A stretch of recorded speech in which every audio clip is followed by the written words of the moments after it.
Bismillahirrahmanirrahim. Assalamualaikum warahmatullahi wabarakatuh. Alhamdulillahirabbil alamin wa bihi nasta'in ala umuri dunya waddin. Wassalatu wassalamu ala asrafil anbiya'i wal mursalin wa ala alihi wa sahbihi ajma'in. Amma ba'du. Berjumpa kembali kita dengan pelajaran pendidikan agama Islam untuk kelas 7 SMP kelas 7 dengan materi Islam memberi kemudahan dengan sholat jamak dan qasar. Pada kali ini kita akan merupakan pertemuan yang pertama, karena pertemuan ini akan kita bagi menjadi insya Allah 3 pertemuan. Jadi kita akan membicarakan pertemuan yang pertama, aku ingin tahu ketentuan sholat jamak. Anak-anakku yang berbahagia di mana saja berada, baiklah kita masuki saja materi kita kali ini untuk SMP Pendidikan Agama Islam dengan materi aku ingin tahu ketentuan sholat jamak. Dalam Islam dikenal dengan sholat jamak. Sholat jamak artinya sholat fardu yang dikumpulkan atau digabungkan. Karena ada sesuatu sebab, lalu terjadilah yang dinamakan dengan sholat yang dijamak atau digabungkan. Misalnya karena keadaan darurat, misalnya orang dalam perjalanan atau orang yang sakit. Nanti akan kita pelajari. Maksudnya sholat jamak adalah menggabungkan 2 sholat fardu dan mengerjakannya dalam satu waktu saja. Misalnya sholat zuhur dan asar itu dikerjakan pada waktu zuhur, atau zuhur dan asar dikerjakan pada waktu asar, atau sholat maghrib digabung dengan sholat isya dikerjakan pada waktu maghrib, atau sholat maghrib dan isya dikerjakan pada waktu isya. Tapi kalau sholat subuh tidak boleh dijamak. Sholat jamak boleh dilaksanakan pada waktu sholat yang pertama, itu dinamakan dengan jamak takdim. Jadi apabila zuhur dikerjakan pada waktu zuhur dan asar dikerjakan, sholat asar itu dikerjakan pada waktu zuhur, itu namanya jamak takdim. Maupun pada waktu sholat yang kedua, kalau misalnya diakhirkan, itu namanya jamak takhir. Misalnya kalau sholat zuhur digabung dengan asar dikerjakan pada waktu asar, itu namanya jamak takhir. Hukum jamak atau sholat jamak adalah boleh bagi orang yang berada dalam kondisi darurat seperti dalam perjalanan jauh. Jadi dibolehkan orang melakukan menjamak sholat.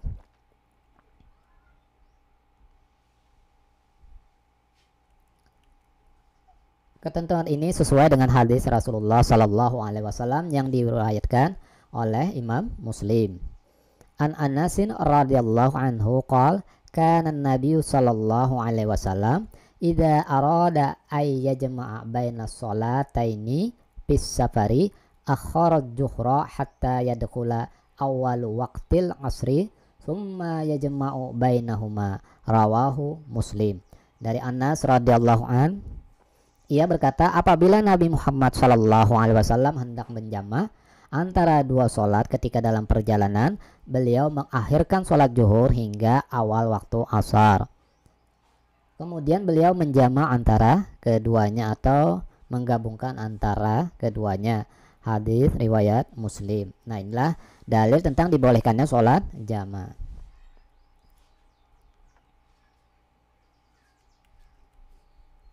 Sekarang yang pertama adalah kita akan mempelajari sholat jamak takdim.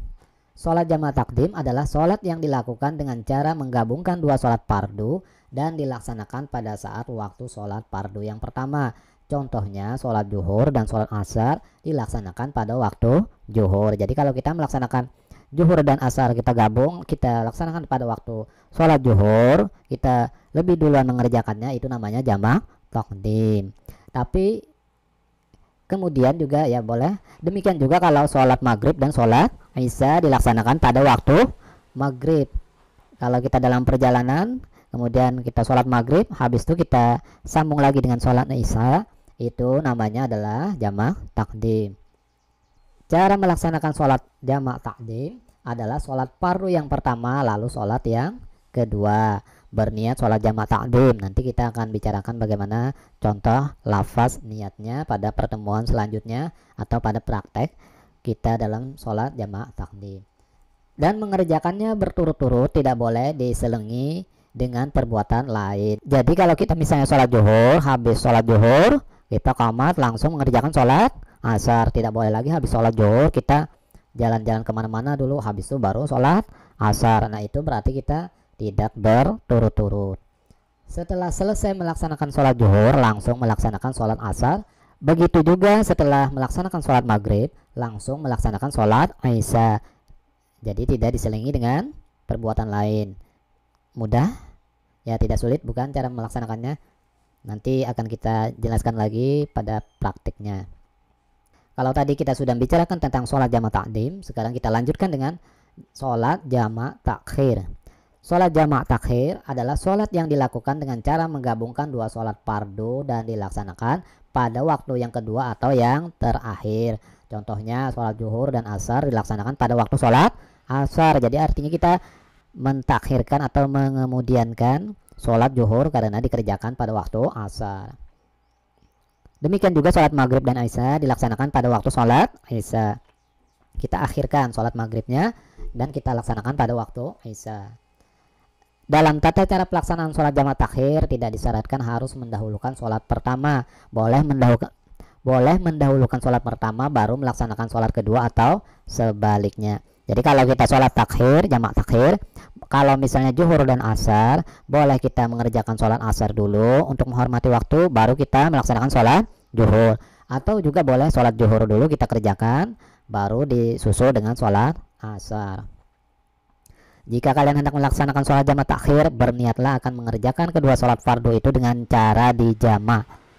Pelaksanaan dua sholat fardu tersebut dilaksanakan secara berturut-turut dan tidak boleh diselingi dengan perbuatan lain. Jadi sama saja dengan jamak takdim. Jadi habis sholat, misalnya kita mengerjakan sholat asar, kemudian kita setelah selesai berdiri kita qomat dilaksanakan sholat zuhur. Atau boleh juga sholat zuhur, setelah itu kita sambung dengan sholat asar.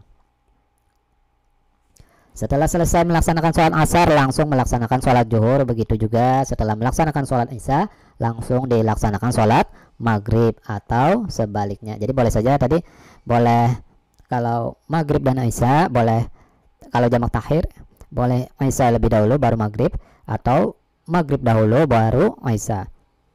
Atau sebaliknya tadi, setelah selesai melaksanakan sholat zuhur langsung melaksanakan sholat asar. Begitu juga setelah melaksanakan sholat maghrib langsung melaksanakan sholat isya. Syarat melaksanakan sholat jamak adalah sebagai berikut. Pertama, pada saat sedang melakukan perjalanan jauh, jarak tempuhnya tidak kurang dari 80,64 km. Itu ya sekurang-kurangnya yang dinamakan dengan musafir. Yang kedua, perjalanan yang dilakukan bertujuan baik, bukan untuk kejahatan atau maksiat. Jadi kita bepergian ini tujuannya baik untuk silaturahmi, menuntut ilmu, bukan untuk tujuan maksiat atau jahat. Yang ketiga, orang yang boleh menjama itu orang sakit atau dalam kesulitan. Jadi orang sakit karena dia sakit, susah untuk bangun, nah itu bisa dia menjama. Misalnya kalau sholat zuhur nanti dikerjakan pada waktu asar, sudah demikian sudah asar, sudah mau menjelang maghrib, habis itu pas waktu maghrib dia kerjakan lagi sholat maghrib dengan sholat isya di jamak takdim. Jadi waktu sholat zuhurnya jamak takhir, kemudian sholat maghrib dan isyanya namanya jamak takdim. Karena dia sakit maka boleh orang sakit menjamak. Yang keempat, sholat yang dijamak sholat adaan atau tunai, bukan sholat qada.